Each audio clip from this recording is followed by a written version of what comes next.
Welcome to the Queen's Lair, a lifestyle podcast. Get inspired by our latest tips and information about small business, entrepreneurship, natural hair, travel, food, and even relationships. Stay tuned for another great episode. I am your host, Renee Patrice.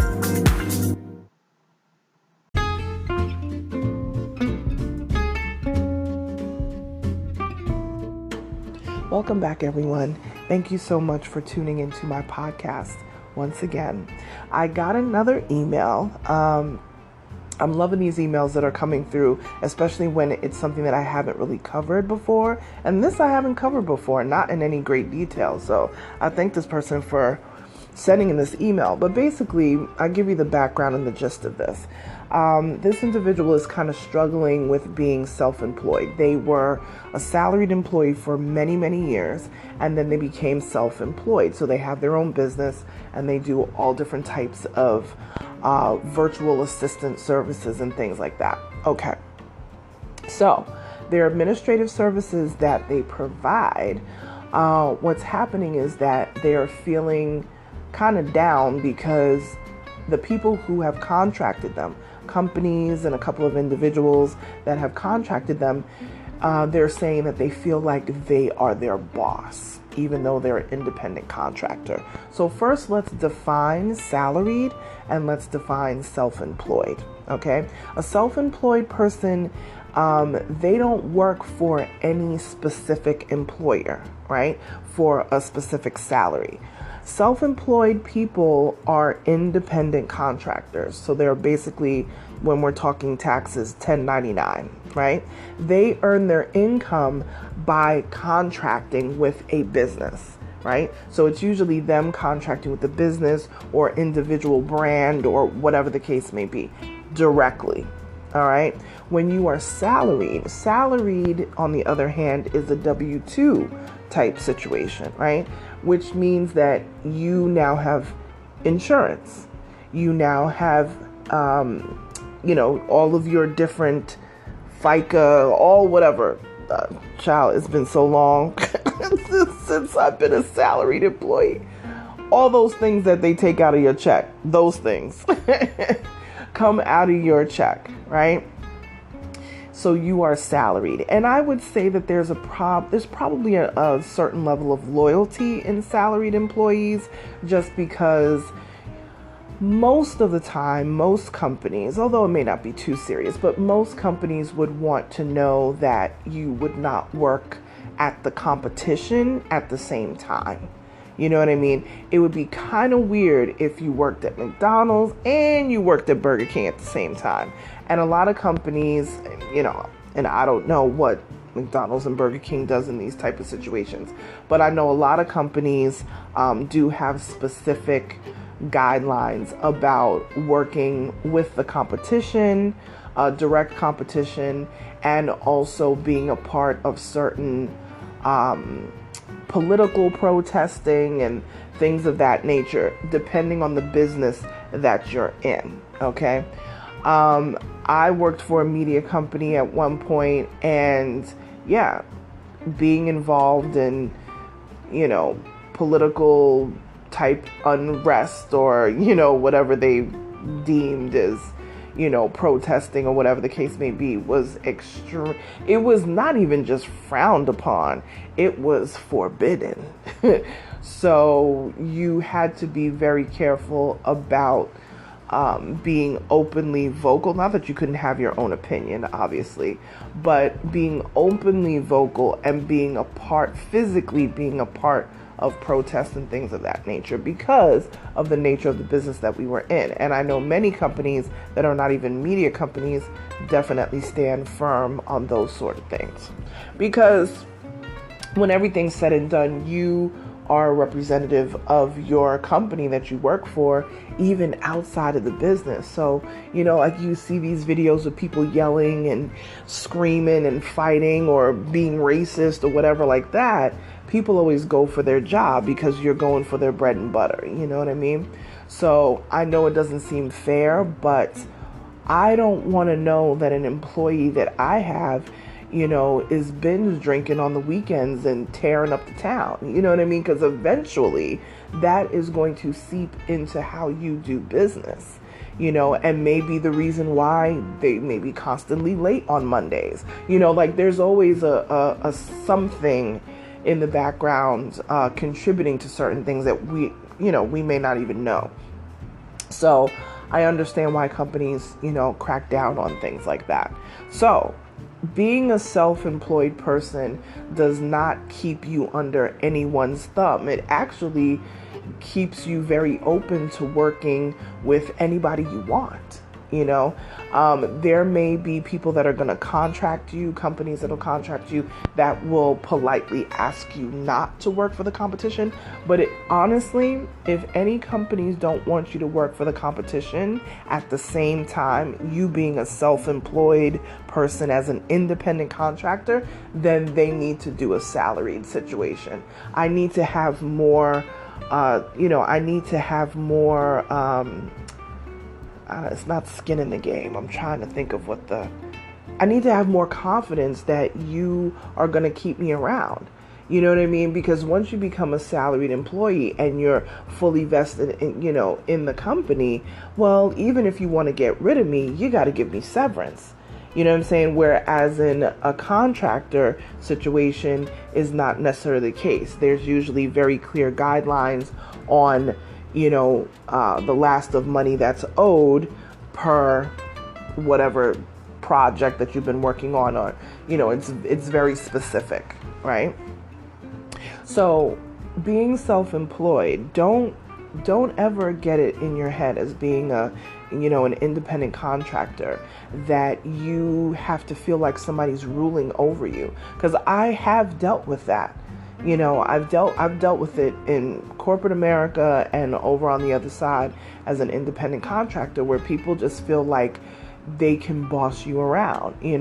I never let anybody boss me around, even in a salary position, if they were in the wrong. Because wrong is wrong. You should be treated fairly, no matter independent contractor or salaried. It should not matter. You should be treated fairly. And sometimes you work with a whole bunch of toxic people, and it's very hard to navigate them. They may be just all over the place, and it's very hard to navigate people who don't even know what they want to do, But what I can tell you is, as a self-employed individual, you have a lot of playing field.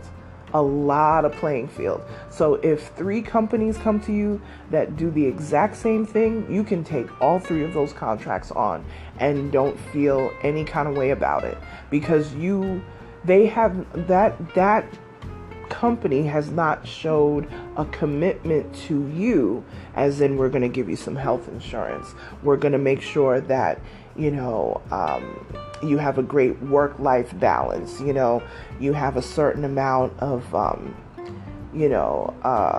counseling sessions, and, all those perks and things that come with being a salaried employee. All of those things that come with that. I need to have some guarantees with that. If I have guarantees with that, then I have no problem locking off all the other offers and just concentrating on you. But if I'm not getting that from a business and I'm going in as an independent contractor, you can't get salaried employee loyalty when you are just contracting the person strictly for that particular service. That means I'm open to doing those particular services for any company that approaches me that I feel is a good fit. So it's not to be rude to the businesses or the companies. Pay people what they're worth. Get that salaried package together and, recruit those great workers. You know what I mean? Those workers who are just going to be absolutely extremely loyal. Any company that I've ever worked for as a salaried employee, I have been totally loyal to them because of what I was getting on the back end as a salaried employee. I'm vested in the company. I've got my, my health insurance. I've got all these different perks. I've got gym membership, all these different things. Bank accounts. I remember there was, oh my goodness, I don't remember the bank account, the banking institution. I can't remember what it was, but this was years ago that we actually got a free checking account. And I don't know if we got a free savings account, but it definitely had a free checking account because we were employees of said company. So perks like that, yes, I'm going to be absolutely loyal. Now, that doesn't mean that I'm not going to treat companies fairly as an independent contractor, but you cannot lock me down to only work with you and not also work with the competition if the competition comes calling. Now what I will always do is make sure that I'm very particular about not sharing information between companies. Now that's a huge no-no. I don't care if you're self-employed as an independent contractor or you're salaried. You never share information between companies. If there's something happening in one company and it's going to hell, you should not be sharing that with the next company on the other side. So loyalty in that regard, yes, you definitely have to have certain privacy boundaries and, I can't even, the word slips me at the moment, but you need to have loyalty in that regard. But you can't lock me out from working with another company that's very similar to you because you haven't given me a reason in the form of a salaried situation for me to do that. So independent contractors, never think that anybody is, they have their thumb on you and they can just do whatever, because they cannot.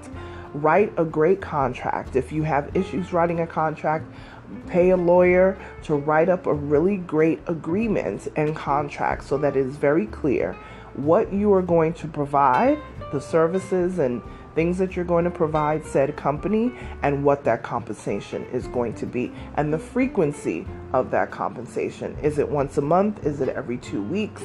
Is it quarterly? Whatever the case may be. Make sure that you have all of that stuff in writing so that there's no problems down the road. All right? So I hope that helps you. I hope that helps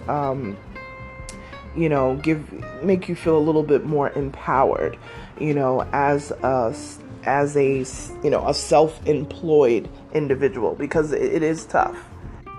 It definitely is tough, and it can feel very almost like claustrophobic, like I'm self-employed because I wanted the freedom of being an independent contractor, but yet I feel like I'm being held in. Have that conversation or put it in the wording. I actually had that in my contract that I am not an employee. I'm an independent contractor. I actually state it in the contract so they are clear, right? Services rendered, money paid. It's as simple as that.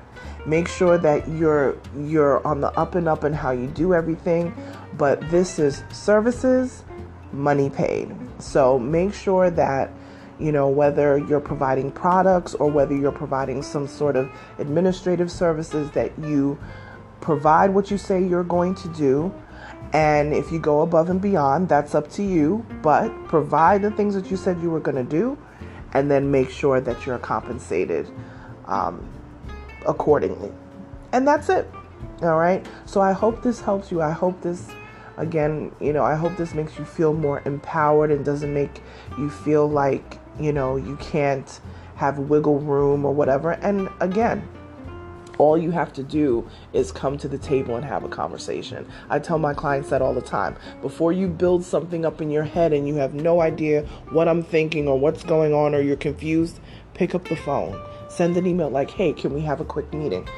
That's not a problem, because 9 times out of 10, we have a conversation and whatever it was becomes a non-issue, because now you actually are listening to the person explaining the situation and we've hashed it out. And sometimes there's nothing really to hash out. It's just a moment of clarity that's needed, So I hope that helps you. these are very sticky times now. A lot of people are becoming self-employed and leaving, the workforce specifically for these reasons, because they don't feel appreciated. They don't feel like they're making the money that they should make. But this is all the more reason that when you become an independent contractor, we didn't become independent contractors and self-employed to feel the way that we did at a salary job. Okay? So I hope this helps you and anybody else who's listening. And if you want to follow me, please do. I'm on all socials at Onyx Queen Media, but my Instagram is the most active.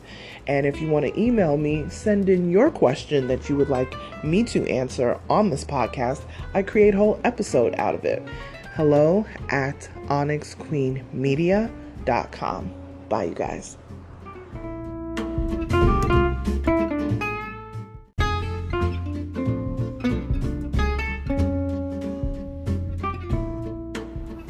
Online savings simplified. Don't search for coupon codes ever again. With one click, Honey's smart shopping assistant will automatically apply discounts to your cart in seconds. Save on all your favorite things. Easily pay less for products you're already buying online. It's as easy as 1, 2, 3. Join Honey for free. It takes 2 clicks to add Honey to your Chrome, Safari, Firefox, or Opera browser. Find savings in seconds. While you shop, Honey will find working promo codes across the entire internet, and you save instantly. With one click, Honey will apply the best deals to your cart. It's that easy. So what are you waiting for? Get Honey. Download it today. Visit our link, www.tinyurl.com/ONYXHONEY. That's www.tinyurl.com/Onyx Honey. Start saving right now.